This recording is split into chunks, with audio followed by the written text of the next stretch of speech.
Hey everyone, this is Jennifer Beamer, owner-operator of Explicitly Dyed Art by Science, and this is Fiber Talk episode number 6, and today we are going to be talking about Icelandic wool. Now when I first started spinning and I pretty much got past the beginner phase, what I wanted to do was do my own breed study, so I kind of looked at all the breeds available in combed top preparation because that was the preparation I felt most comfortable using, and I bought everything I didn't recognize, and among them was Icelandic wool top. Now, I spun part of it a long time ago, and then I decided to spin up the rest of it here. And I had very mixed feelings about Icelandic wool when I first spun it because I didn't understand that there could be a fleece with two coats, and I didn't know how they were supposed to work together. So I ended up making, I think, a 2-ply lace weight yarn, and it was sticking out in all kinds of different directions, and it was okay, but not really what I was looking for. So I kind of put it in my stash until I could figure out what else to do with it. So when we were talking about this at the like during the holidays, I think maybe around January, we were talking about this online, and I decided to pick up Icelandic again because I was given some Gotland, which is kind of a similar type of sheep. But Icelandic, like I said, is a dual coated sheep. So there's the tog, T-O-G, which is the outer coat, and then there's the thel, T-H-E-L, and that's the undercoat. Now, I read up a little bit more of this when I was looking through the Fleece and Fiber Sourcebook about Icelandic sheep.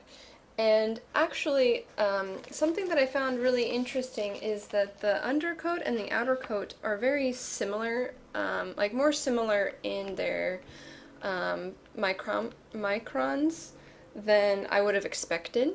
So it says here that the outer coat can be between 27 and 31 microns, which is kind of on the edge of what you would consider next to skin. Really, like 27 or 28 is about as coarse as you would want to go for things that are going to be worn around your neck or against bare skin.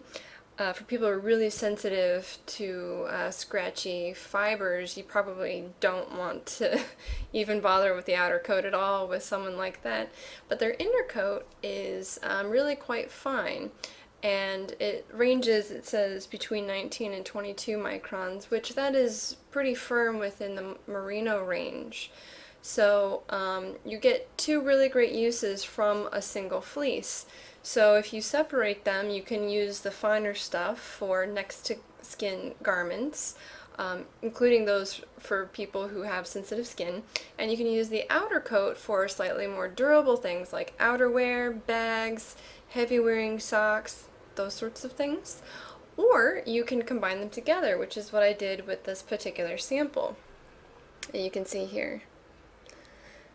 So it may be a little difficult to see, but there are some black hairs which seem to stick out from this sample. Part of what gives it its gray color is the fact that these little black hairs are present. And I will, of course, post some pictures so you can really see this because the camera isn't always good at capturing these things. But in the book, there's a reference to making a lopi yarn right here. So occasionally in this book there are like little extras or like historical facts, cute little stories that go along with the particular breed which is being focused. And basically you can use this wool, you know, in combed top preparation especially, as unspun yarn, basically. So here's my sample. What I tried to do was make a lopi style yarn, and I think I need more practice. But I understand what they were going for, because if you make the yarn really tight like I did for this sample, the sample is going to be put as the warp on my loom in the future. I have 1,000 ideas and like enough time to do 2 of them. So, I spun this particular sample more loosely than I did the larger sample I just showed you. And it really does showcase how soft this yarn can be, despite the hairy bits, the outer coat, sticking out of the yarn a little bit. And you should be able to see a little bit more what I'm talking about. So yeah, you should be able to see those black hairs kind of sticking out a little bit more from the yarn. And when the yarn is spun really tightly, it forces those hairs to stick out and be very prickly, which is what I've encountered with this sample. If I put it against my neck, I can definitely tell that it's scratchy. But this sample, because the outer coat is allowed to sort of bend and wiggle a little bit, it doesn't hit the skin too forcefully. So this, I can tell, is already a lot smoother against my skin than this sample.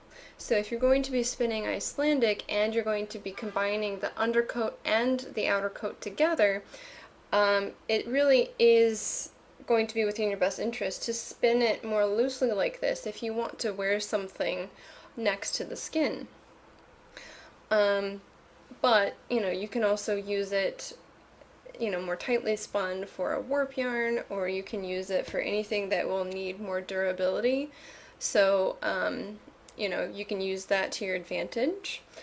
So besides sort of like how you can spin it and like whether or not you should separate it out or keep it together, what's interesting is this idea of keeping the properties of the fleece intact. So you have things like Teeswater and Wensleydale, things with like big, beautiful curly locks. Lots of people are just using the unspun locks in weaving, weaving things, or you can use it as fringe for felting, or you can even use it as thrums for things like mittens. But that's sort of like the raw lock. You could imagine that still being on the animal. So when you use the locks of the Icelandic sheep with the outer coat and the undercoat together, what you're doing is in essence using what the animal has sort of adapted for in its environment.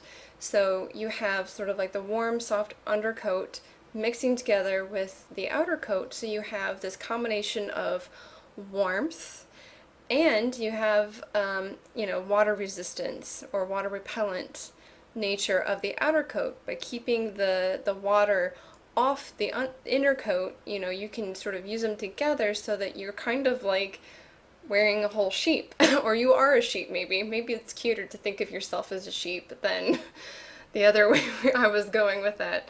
But anyway. So I don't have a lot of experience with its wearability, but I wanted to show you something very interesting, and I think it speaks to a lot of its potential for like weaving, hard-wearing, like bags and totes and stuff like that, because it's not a springy wool. Even though it has a very low micron count for the undercoat, if you're using both of them together, you won't necessarily get a lot of spring. So if I pull down here, I'm keeping my upper arm stationary. If I pull, there's just a teensy bit of give. Alright? Now, I have here my Jacob sample that I talked about in the previous video. And if I do the same thing, it has considerably more bounce. Now, I'm going to show you the coolest thing. Both of these skeins have been washed, and they were put on the same nitty knotty. But look. This is how much the Jacob just popped up. It reminds me exactly like Cormo, and that's actually really cool, because you wouldn't think about that, because Jacob is sort of one of those wools that not many people really use for springy reasons, but it's a very springy wool. But it really does show you how little extra spring you're going to get if you use combed top preparation, which incorporates the 2 different coats of Icelandic wool. So yeah, I saw that happen. I was like, whoa! Sometimes you encounter unexpected things, and that's okay. Anyway, so I am in the future going to continue working with Icelandic, and if you have used Icelandic before in the past, please post in the comments below to sort of, help facilitate the discussion and, raise awareness for this really great wool. And I wanted to close out with this last really cool tidbit about Icelandic wool. It is one of the wools which is the most historically primitive because the Vikings who first went to Iceland, they brought with them over periods of probably decades or maybe even, generations, they brought their sheep with them to populate this specific island. And since then, no other sheep have been brought here. So the sheep that live on Iceland, they are sort of a protected species. So there isn't any crossbreeding, or there's another word, it's like upbreeding to improve different qualities of either the sheep or the fleece or whatever. So it's if you get Icelandic wool from Iceland, you're going to get a sheep that can trace its ancestry all the way back to the Vikings. And that's pretty cool. So, I will leave you with that, and if you have any comments or questions, please post them below. I will be posting more pictures of this, probably on Ravelry, since I did post it on the blog, and I will post that below so that you guys can go there and check it out. And if there's anything I missed, let me know, and, I'm not 100% of an expert on Icelandic wool yet, but, I'm always trying to get there. Anyway, give me a thumbs up if you like this video, subscribe if you haven't already, and I will see you in the next video. Thanks for watching!